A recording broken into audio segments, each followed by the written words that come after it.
Hey guys, so before I start talking, I should probably tell you that I am wearing fluorescent green Muppet pajamas beneath the camera.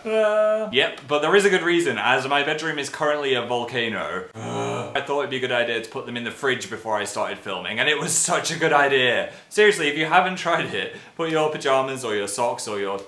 I was gonna say slippers. Slippers could work in the fridge, and then the 5 minutes afterwards, oh, that is such a good 5 minutes. I feel like I shared too much. Oh well. First thing on the agenda is I saw a rare celebrity out in the wild. I just got my haircut and I was walking back from the hairdresser's like la la la when I saw this really pretty girl walking towards me. Like, what? How can somebody be that pretty? It was that much. It took my breath away. Anyway, she was wearing massive sunglasses and a giant hat and I wasn't quite sure who it was. And I was just like, have I met this person before? Am I dreaming this? Am I in the Matrix? I don't know. But then she got closer to me and then started talking to her friend and said, "Oh, granola, fantastic. I've been looking for that." And then all the alarm bells in my brain started ringing. It was actual Emma Watson. Emma Watson!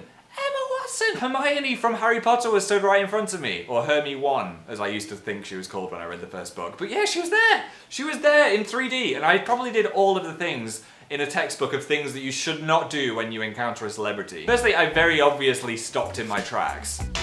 I then stared for longer than any normal human should stare. And then I kind of just stood awkwardly watching her and loitering until she walked away.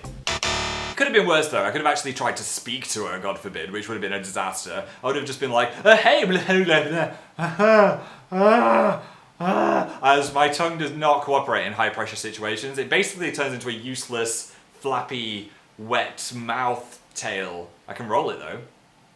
Strong genetics. See, that's the kind of thing that I would say to Emma Watson. That's why I shouldn't speak to other humans. No. In other news, the great storm of 2014 claimed the life of my Furby. No! Yeah, my Furby died. I left the window open during a torrential downpour and a load of water got into his battery pack and now he doesn't work.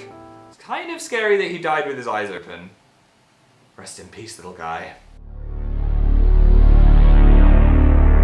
This is why I shouldn't have a pet. Also, maturity points. I bought an antique. Check out this bad boy. Did I just say bad boy? Sorry. Yeah, I needed a box to store all my props and I saw this in a really old antique shop and it was really cheap. So I was like, I have to own this. Yeah, and it's got a story behind it and everything. It belonged to a soldier who was transporting all his stuff back to India on a boat, and this is what he used to put all his stuff in. Ooh, antique-y. I'm hoping it's not haunted, because every so often in the night I do hear noises like... So that's probably my really creaky bed, or it's the ghost of the soldier protesting that I'm using his chest to store things like Totoro beanies, and giraffe antlers, and a variety of moustaches. Okay, now I understand why he's angry. I'm sorry, Mr. Soldier. I will put this somewhere else. Cool though, right there. I really like it. Maybe I can become an antique dealer and grow a moustache and smoke a pipe and wear tweed. That's the dream, really, isn't it? Oh yeah, before I go, I've been working on this little zine, which is like a little magazine of all my thoughts and doodles. So I'm going to release that to you guys soon. If you want to know more about that or anything else coming up, there is a link below where you can sign up to our newsletter and we will write to you and send you news, and you can also subscribe by clicking on this box, which will also save the whole of humanity, so you should click it to stop the end of the world. Click. Please click. Just kidding. Oh, I forgot Draw Feel Naked. Today's Draw Feel Naked is... there's a grasshopper on the ceiling. Stay there, Jiminy. No.